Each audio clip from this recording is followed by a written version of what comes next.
تو یہ بھی ہے کہ اگر کوئی شخص وقت سے پہلے کوئی کام کر لے جس میں اللہ کے رسول نے وقت کی حدبندی کی ہے، یہ بھی بدعت ہے. بہت ساری چیزیں ہیں. تو بہت بہت شکریہ مسعود الدین صاحب. آپ ہمارے ایک بہت ہی عزیز ہیں، یہاں اسد صاحب جڑ چکے ہیں. تو میں ذرا آپ کا مائک کھولوں گا. اسد ملک، میں آپ کا مائک کھولنا چاہتا ہوں اور میں آپ سے مداخلہ چاہتا ہوں بدعات کے اوپر کہ آپ ہمارے جو لوگ ہیں ان کو کچھ بتلائیں کہ بدعات کیا ہے، اس کی خطورت کیا ہے اور اس سے انسان کو کس قدر بچنا چاہیے. تو یہ ہمارے بہت عزیز ہیں اسد صاحب. اسد صاحب میں آپ کا مائک کھولنا چاہوں گا اور امید کرتا ہوں کہ آپ ہمارے لوگوں کو کچھ نہ کچھ ضرور فائدہ پہنچائیں گے. جی اسد. السلام علیکم ورحمۃ اللہ وبرکاتہ. وعلیکم السلام ورحمۃ اللہ وبرکاتہ. جی اصل میں نے آپ کا مائک اس لیے کھولا ہے کہ آپ یہ کہہ لیجیے مجھے 10 منٹ کے لیے آپ استاد ہیں ہمارے اس حلقہ کے. اور 10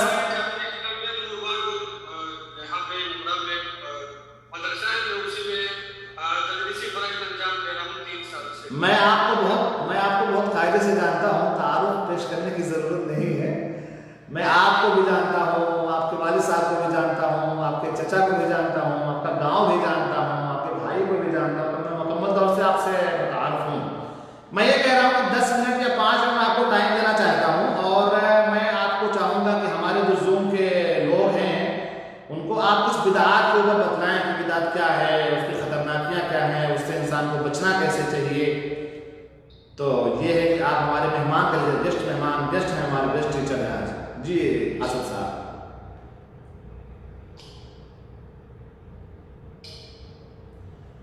ہاں مائک آپ کا کھلا ہے، آواز آ رہی ہے آپ کو؟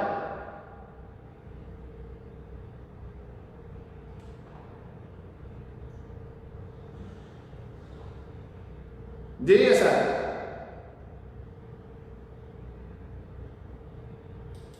شاید نیٹورک کا پرابلم ہو گیا کچھ.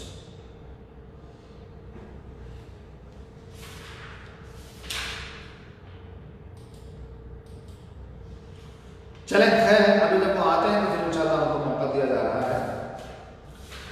ایک صاحب اور آ گئے ہیں، ذرا ان سے کچھ باتیں کر لی جائیں. محمد ساجد ملک سے.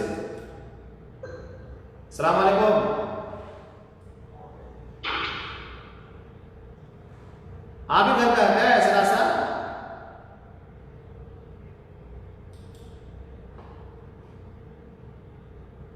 ہلو ہلو سراج صاحب، آپ لوگوں کی آواز نہیں آ رہی. میری آواز پہنچ رہی نہیں پہنچ رہی آپ لوگوں کو؟ کسی کی آواز نہیں آ رہی. اچانک کیا ہو گیا؟ سب خاموش ہو گئے. رضوان صاحب آپ بتائیں، آپ جب بولیے تو دیکھیں آپ کی آواز آ رہی نہیں آ رہی. جی آواز آ رہی ہے، ہمارے تک آ رہی ہے آپ کی آواز. آپ بھی ممبئی میں ہیں نا؟ جی ممبئی میں ہی ہوں. تو یہ ساری آواز، یہ میری آواز ممبئی تک کسی ایک کونے میں جا رہی ہے، باقی تک نہیں جا رہی ہے. ہاں سر شیخ حسن،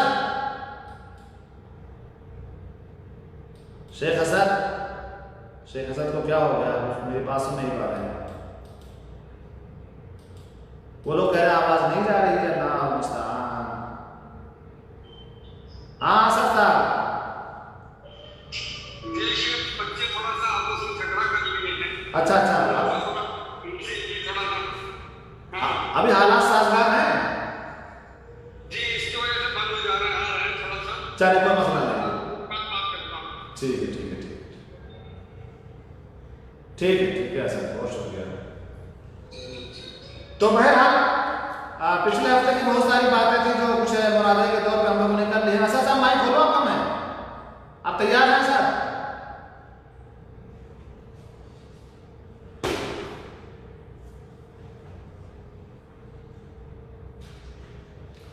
چلیے آج جو ہمیں پڑھنی ہے حدیث، وہ حدیث پڑھ لیتے ہیں اور اس کا ترجمہ بھی سن لیتے ہیں. حدیث نمبر 6 ہے کہ اسلام کے اندر، ہمارے اسلام کے اندر اللہ تبارک و تعالیٰ نے ہر چیزوں کو کھول کھول کے بیان کر دیا ہے. کیا چیز حلال ہے، کیا چیز حرام ہے. تو جتنی بھی چیزیں حلال ہیں اس کو آپ بے دریغ استعمال کریں.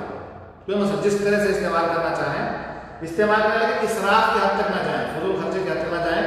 رہا مسئلہ استعمال کرنے کا تو وہ چیز استعمال کریں جو چیز کیا ہے جائز اور حلال ہے. نعمان بن بشیر رضی اللہ تعالیٰ عنہما ہیں. حدیث کچھ اس طرح سے ہے کہ ابی عبداللہ نعمان بن بشیر رضی اللہ عنہما قال سمعت رسول اللہ صلی اللہ علیہ وسلم یقول ان الحلال بین وان الحرام بین وبینهما امور مشتبہات لا يعلمهن كثير من الناس فمن اتقى الشبهات فقد استبرأ لدينه وعرضه ومن وقع في الشبهات وقع في الحرام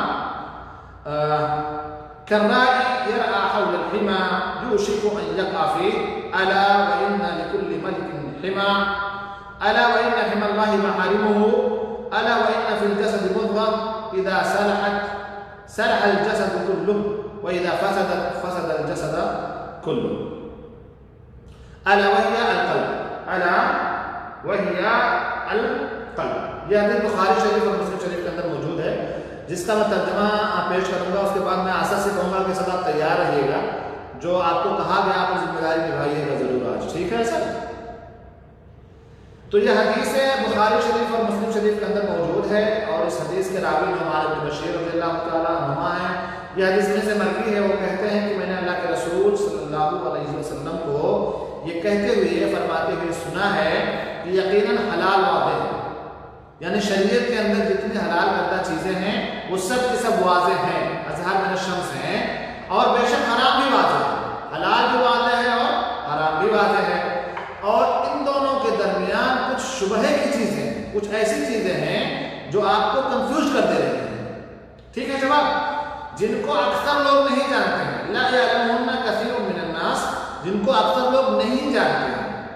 اب آگے اللہ کے رسول صلی اللہ علیہ وسلم نے کچھ باتیں بتلائی ہیں جو بڑی اہم ہیں اور اس کے اوپر ہمیں یہ دیکھنا ہے کہ ان شبہات سے یا ان حرام چیزوں سے ہم کیسے بچ سکتے ہیں. جو چیزیں حلال ہیں وہ تو خیر حلال, ان کا کوئی مسئلہ ہی نہیں ہے. جو چیزیں حرام ہیں ان کو بھی ہم جانتے ہیں کہ وہ حرام ہیں, ان کا بھی کوئی مسئلہ نہیں ہے. لیکن وہ چیزیں جو مشتبہ ہیں, جو بہت سارے لوگ نہیں جانتے ہیں, اب ان سے بچنا کیسے اپنے آپ اور بچانا کیسے اپنے آپ کو. تو اللہ کے رسول نے فرمایا کہ جو شبہ کی چیزیں ہیں ان کو اکثر لوگ نہیں جانتے ہیں. چنانچہ جو شخص شبہ کی چیزوں سے بچ گیا آپ اس کے قریب نہ جائیے. نا آسان طریقہ یہی ہے کہ آپ جس کے بعد جیسے مثال کے دنیا کے بارے میں جو چیز ہم نہیں جانتے اس کے پیچھے ہم نہیں جاتے. جیسے مثال کے طور پر لائٹ کے بارے میں آپ کو معلومات نہیں ہے, اگر لائٹ آپ کے گھر کی خراب ہو گئی تو خود ہی نہیں وہ کیا کہتے ہیں اس کو ٹیسٹ لے کر کے چلے جاتے ہیں ٹیسٹ کرنے. اس کے لیے آپ الیکٹریشین کو بلاتے ہیں کیونکہ وہ اس کا متخصص ہے. لیکن جو چیزیں بالکل آتی ہیں جیسے عام کھانا کیا ہے؟ ساجد ملک سے پوچھ لو ذرا. ساجد ملک السلام, کیسے ہو؟ ساجد یہ بتاؤ کہ عام کھانا کیسا ہے؟ عام کھانا کیسا ہے؟ ثابت حلال ہے نا. اب آم کو چاہے اوپر سے چھلکے کھاؤ چاہے نیچے سے چھلکے کھاؤ, کیسے کاٹ کے کھاؤ, کوئی مسئلہ نہیں ہے. تو یہ ہے کچھ چیزیں جن کو سب کو پتا ہے, کچھ چیزیں ایسی حرام ہے. جیسے مثال کے طور پر زنا کرنا کیسا ہے؟ حرام ہے. شراب پینا, چوری کرنا, قتل کرنا, کسی کا آپ مرڈر کر دیں, یعنی کچھ چیزیں ایسی بالکل ظاہر باہر ہیں. ٹھیک ہے, اس طرح کی چیزیں بالکل ظاہر ہیں تو وہ حرام ہے, وہ حلال ہے. جیسے چیزیں کھانا, جیسے مثال کے طور پر کھجور کھانا کیسا ہے ساجد؟ کھجور اور چیکو سب, چاول اور تروئی کی سبزی وہ بھی حلال ہے. ٹھیک ہے, سب حلال. یہ چیزیں واضح ہیں بالکل. کچھ چیزیں ایسی ہیں کہ ہم نہیں جانتے. جیسے مثال کے طور پہ میں آپ کو بتاؤں, ایک چیز ایسی ہے جو حلال ہے لیکن لوگ اس کے تعلق سے بڑے کنفیوز کر دیا گیا یار پتہ نہیں حلال. کچھ لوگ کہتے ہیں مکروہ ہے.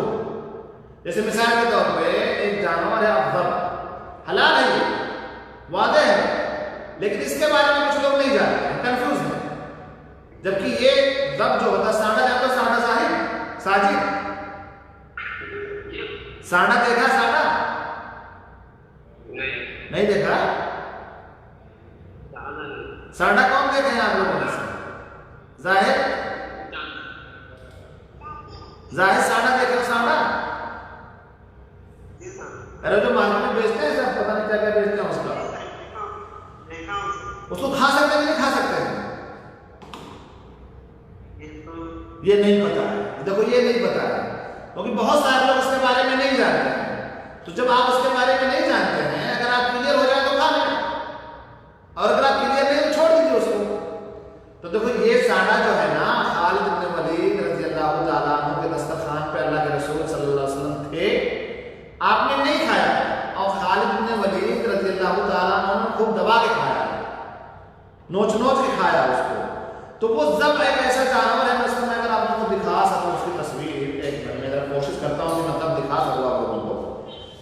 تو وہ ایسا ہے جانور جو ایسا لگے گا کہ یار نہیں کھانا چاہیے اس کو، یہ تو بہت خطرناک چیز ہے. تو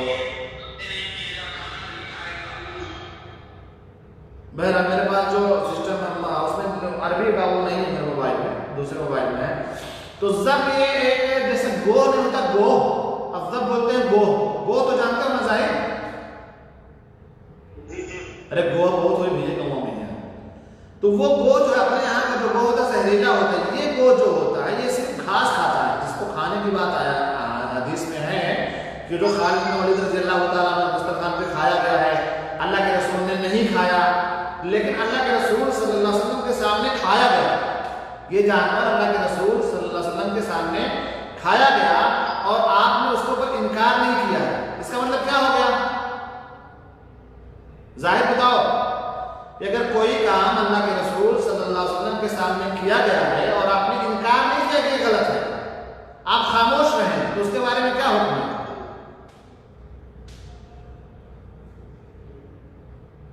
بتاؤ. آپ کو پتہ نہیں. دیکھو اگر ایک طریقہ یہ کہ اللہ کے رسول نے کوئی کام کرنے کا حکم دیا، جو کوئی کام کرنے کا حکم دیا یا آپ نے اس کو کیا تو سمجھو کہ وہ سنت ہے، خلاص ہو جائے گا، اس کو کریے. اللہ ہے کہ وہ عمل اللہ کے رسول صلی اللہ علیہ وسلم کے لیے خاص تھے، جیسے کہ 4 سے زیادہ شادی وہ صرف اللہ کے رسول کے لیے صلی اللہ علیہ وسلم کے لیے خاص تھی. ایک عام نارمل انسان مسلمان 4 سے زیادہ شادی بیک وقت نہیں کر سکتا ہے. 4 شادی آپ ایک ساتھ کر سکتے ہیں اور 4 بیویاں ایک ساتھ رکھ سکتے ہیں، لیکن اس کے لیے بھی بڑا کلیجہ ہونا چاہیے. آپ لوگ گھر میں ہیں تو اس کو مائک کو چاہیں تو آہستہ سے بند بھی کر سکتے ہیں، اس کو سننے کے لیے ایئر فون لگا سکتے ہیں، ورنہ مسائل آپ کے سامنے یہ ہو جائیں گے، پھر آپ کو زوم پہ آنے نہیں دیا جائے گا کہ 4 شادی کی باتیں ہوتی ہیں زیادہ، تو غلط بات ہے.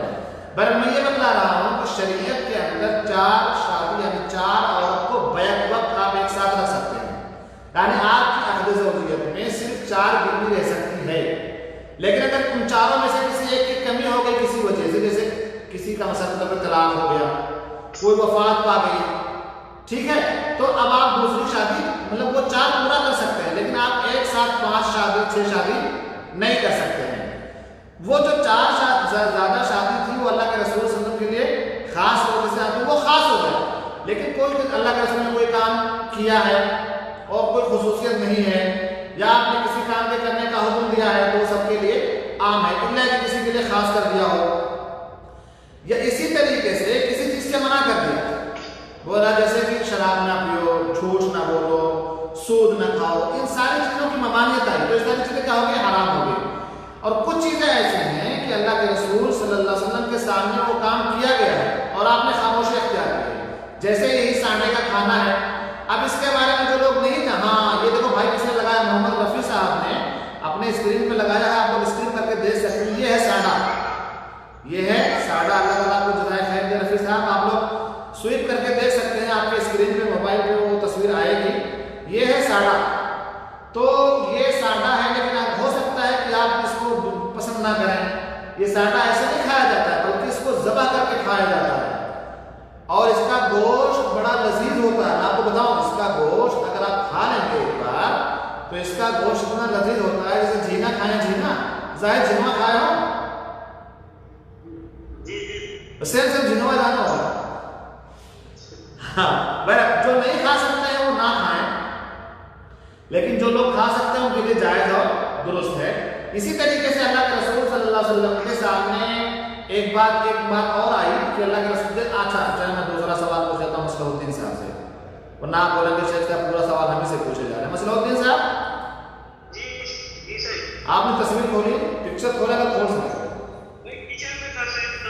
ارے کچن میں جب بھی کھول دیجیے, کیا مسئلہ ہے یار؟ پھر آپ کچن میں تھوڑی جائیں گے کھانے کے لیے, آپ لوگ بلائیں گے تو نہیں آئیں گے نا. چلے خیر, سوال میرا آپ سے یہ ہے کہ فجر کی جو 2 رکعت سنت ہے جو ہم پڑھتے ہیں وہ کب پڑھتے ہیں؟ فرض نماز سے پہلے پڑھتے ہیں کہ بعد میں؟ فرض نماز سے پہلے. اچھا, اب اگر فرض کی جماعت کھڑی ہے اور آپ آئے ہیں تو کب پڑھیں گے اس کو؟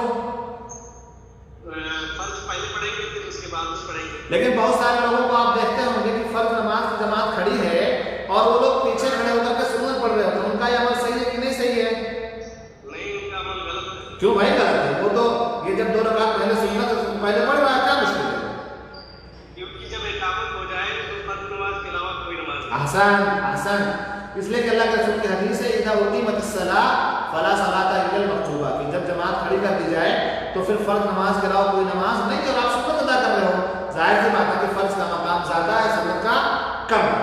اور یہ اس وقت ہے کہ جب آپ فرض کی جماعت مطلب وہ جماعت قائم ہونے سے پہلے آپ تشریف لائے ہیں, لیکن آپ کے آنے میں تاخیر ہوئی تو غلطی آپ کی ہے. تو پھر اللہ کے رسول صلی اللہ علیہ وسلم نے آپ کو یہ بھی مجال دیا ہے کہ آپ فرض نماز کے بعد سنت کو پڑھ لیں, لیکن اس کو پڑھیں ضرور. اس لیے کہ ایک صحابی جو ہے وہ فرض کے بعد 2 رکعت سنت پڑھ رہے تھے, تو اللہ کے رسول نے پوچھا کہ معاملہ کیا ہے, تو بتایا گیا کہ یہ اصل میں 2 رکعت سنت جو پہلے وہ نہیں پڑھے تھے اس کو بعد میں پڑھ رہے ہیں. تو اللہ کے رسول صلی اللہ علیہ وسلم نے یہ نہیں کہا کہ نہیں پڑھ سکتے ہیں بعد میں, سورج نکلنے کے بعد پڑھیں یا پڑھ کر کے شامل ہوں, بلکہ آپ خاموش رہیں. تو آپ کی خاموشی اس بات پر دال ہے کہ وہ کام آپ کر سکتے ہیں. اگر آپ فجر کی نماز پڑھنے آئے ہیں اور 2 رکعت سنت آپ کی فوت ہو گئی ہے, تو آپ جب جماعت کھڑی ہے تو جماعت میں شریک ہو جائیے, اس کے بعد آپ کے پاس 2 آپشن ہیں. اگر آپ چاہیں تو ذکر و اذکار سے فارغ ہو کر کے پڑھ لیں, اور اگر آپ چاہیں تو سورج کے طلوع ہونے کے بعد آپ نماز پڑھیں. اس لیے کہ جو لوگ آپ کو منع کرتے ہیں ان کے پاس یہی دلیل ہے کہ اللہ کے رسول نے فرمایا ہے لا صلاۃ بعد الفجر حتى تطلع الشمس, لا صلاۃ بعد الفجر حتى تطلع الشمس, کہ کوئی نماز فجر کے بعد نہیں یہاں تک کہ سورج طلوع ہو جائے. تو آپ یہ کیسے کہتے ہیں کہ آپ فجر کے بعد فجر کی سنت پڑھ سکتے ہیں؟ تو مجھ سے یہ کہہ سکتے ہیں کہ اللہ کے رسول صلی اللہ علیہ وسلم کے اوپر شریعت مکمل کی گئی ہے, اور آپ کی موجودگی میں ایک صحابی نے پڑھا ہے اور آپ نے اس کا انکار نہیں کیا ہے, تو گویا کہ ایسا عمل کوئی کر رہا ہے تو وہ سنت اور خلاف سنت نہیں ہے. ٹھیک ہے جناب, تو میں سوچ رہا ہوں کہ اس کو کمپلیٹ کر لوں جو ترجمہ کم سے کم, کیونکہ وقت اب مکمل ہو رہا ہے, اور اس ترجمے کو ختم کرنے کے بعد انشاءاللہ ہم آگے بڑھیں گے. تو یہاں پہ ہے کہ حلال چیزیں واضح ہیں اور حرام چیزیں واضح ہیں, ان کے بیچ میں کچھ چیزیں ایسی ہیں جو مشتبہ ہیں, کنفیوز کرنے والی ہیں. تو جس شخص نے اپنے آپ کو اس سے بچا لیا, اس نے اپنے دین کو اور اپنی عزت کو بچا لیا, عزت کو بچا لیا, وہ من وقع فی الشبہات وقع فی الحرام. اور جو ان چیزوں میں جو چیزیں مشتبہ ہیں ان کے بارے میں آپ کو حکم پتہ نہیں ہے, اگر اس میں داخل ہو گیا, وہ کر لیا, تو گویا کیوں حرام کا کام کر لیا. اس کے بعد اللہ نے فرمایا ہے کہ اس کی مثال ایسے ہے کہ اگر کوئی چرواہا ہے, وہ چراگاہ کسی چراگاہ کے ارد گرد اپنے جانوروں کو چرا رہا ہے, ٹھیک ہے, تو یہ ممکن ہے, عین ممکن ہے کہ اس کے جانور اس چراگاہ میں چلے جائیں, کیونکہ بھائی یہ بہت بڑا سا ریوڑ ہے, بہت زیادہ جانور اکیلے آپ کو, تو آپ کس کو جو ہے منع کرو گے. ہو سکتا ہے کہ اس کے بغل میں ہے, اور وہ چراگاہ جو بغل میں ہے کسی بادشاہ کا ہے, اس نے خاص کر رکھا ہے. ظاہر سی بات ہے کہ کسی بڑے آدمی کا چراگاہ ہے یا بادشاہ کا ہے, تو اس میں طرح طرح کے جو ہے پھل, وہ طرح طرح کے سبزے لگے ہوں گے, گھاس اچھا لگا ہوگا, اور آپ کا جانور لالچ نہ کر کے اس میں چلا گیا تو بہت سارے مسائل ہو سکتے ہیں. آپ کا جیب بھی ہو سکتا ہے, آپ کے جانور کو نقصان بھی پہنچایا جا سکتا ہے. تو اس طریقے سے فرمایا کہ اعلیٰ وَإِنَّ لِكُلِّ مَلِكٍ حِمًا وَإِنَّ حِمَ اللَّهِ مَحَارِمُهُ, اللہ تبارک و تعالیٰ کی جو چراگاہ ہے وہ اس کے محارم ہے, اس کے اندر آپ کو جانا نہیں ہے. الا وَإِنَّ فِي الْجَسَدِ مُضْغَةً, اللہ کے رسول نے انتباہ کیا, آگاہ کیا کہ خبردار رہیں, جسم کے اندر ایک ٹکڑا ہے, وَإِذَا صَلَحَتْ صَلَحَ الْجَسَدُ كُلُّهُ, اگر وہ صحیح ہے تو پھر پوری باڈی آپ کی سلیم ہے, کوئی مسئلہ اس کے اندر نہیں ہوگا. اور اگر وہی خراب ہو گیا تو پھر آپ کی باڈی خراب ہو جائے گی. وہ کیا ہے؟ دل ہے, آپ کا ٹکڑا چھوٹا سا دل ہے. اسی لیے دیکھیں کہ دل اگر آپ کا صحیح سالم ہے تو آپ اندرونی اور باہری ساری بیماریوں سے محفوظ رہیں گے. اگر دل آپ کا پازیٹو سوچتا ہے، مثبت سوچتا ہے، لوگوں کے خلاف فتنے نہیں کرتا ہے، فتنہ پرور دل نہیں ہے، تو آپ کا دل بغض، حسد، کینہ، کپٹ، جھوٹ، برائی سب سے محفوظ رہے گا۔ لیکن اگر دل خراب ہے تو پھر آپ کے سارے اعمال ہی خراب ہو جائیں گے۔ اور انشاءاللہ اس کی تفصیل کچھ زیادہ انشاءاللہ آج سنڈے ہے تو انشاءاللہ ٹیوزڈے کے کلاس میں انشاءاللہ ہم بیان کریں گے۔ اللہ تعالیٰ سے دعا ہے کہ اللہ تبارک و تعالیٰ ہمیں کہنے سننے سے زیادہ عمل کرنے کی توفیق عطا فرمائے۔ وصلی اللہ علی نبینا محمد وعلی آلہ وصحبہ وسلم۔ والسلام علیکم ورحمۃ اللہ وبرکاتہ۔ آپ لوگوں کے پاس کوئی سوال کر سکتے ہیں؟ جی سراج صاحب، رک جائے میں آ رہا ہوں۔